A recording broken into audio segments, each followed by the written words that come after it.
Hey guys, so today we're going to be talking about using the wrong arpeggio, and that is to say we're going to be using arpeggios that aren't based on the root of the chord and that follow the exact extensions of the chord. We're using arpeggios, four-note arpeggios, that is, that interact nicely with the chord that we're playing.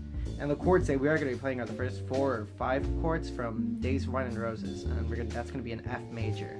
Side note for the guitarist, these arpeggios are kind of cool in the sense that they help you with position playing, which is something I totally suck at.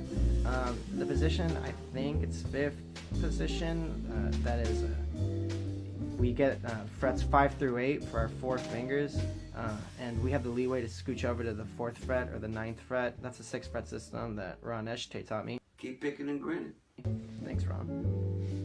But this is by no means only for guitarists. I think horn players and piano players and anyone else can get a kick out of this, and the way that the lines are written and the theory behind it, which is cool and applies to every instrument. Cool, so let's get started on this theory. So the first thing we're doing here is we're using an A minor 7 arpeggio over an F major 7 chord. And this works out just fine. We start at the A, and what we wind up doing is 3, 9, 7, and 5, and that just comes all the way down. And this sounds nice and in, sounds pretty, until we get to the next part. We're playing an A half diminished arpeggio over an E flat 7 chord. And this is a cool step forward because the first 2 notes of that A half diminished arpeggio are the sharp 11 of the chord and the 13 of the chord, which sound hip against this dominant chord right here. And then the next two notes, are an E flat and a G, which are chord tones. So this works out cool because our first line was really in, and the second one is taking a step towards more colored tones, and it's not quite as in as that last thing we played for that first chord. So that arpeggio repeats up until we get back up to the A again when we get to our A half diminished chord. And what we're doing over this is we're playing in a B half diminished arpeggio starting on the 7th of the chord, that is that A natural. And this works out really well because an A half diminished plus a B half diminished chord equals the 6th mode of the melodic minor in A, which is A, B natural, C, D, E flat, F, G, and A.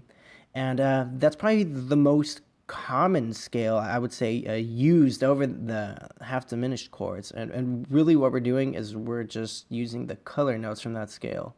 So I guess the colors we're using on top of our A half diminished 7th are our root. We're using a flat 13th with that F. We're using a natural 11th with a D, and we're using that natural 9th with that B, which is a really hip sounding note when you play it over a half diminished chord. And just a quick background on this one. I think it was Bruno who talked about how when we're soloing, we're essentially painting on top of a canvas that the rhythm section is providing for us.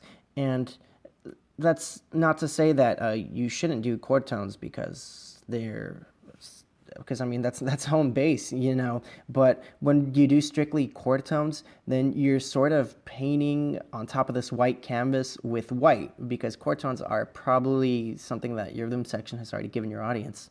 So it's kind of cool when you do things that are different from that. Again, it's not saying don't ever play chord tones, because no, you should. But this is interesting what we're doing here in the sense that we're not on this chord, because our first chord, we've done strictly chord tones, that is that A minor 7 arpeggio. Our second chord, half of the line is color tones and half of it's chord tones. And this third one, we're like almost all the way out of that in the sense that we're mostly on color tones.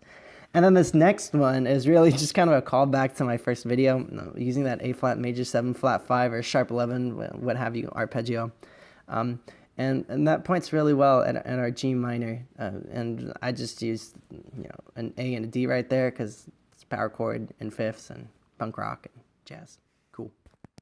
So those are the lines. Let me know if you think they're cool, or if you have any comments on them, or if you think I suck at life or theory.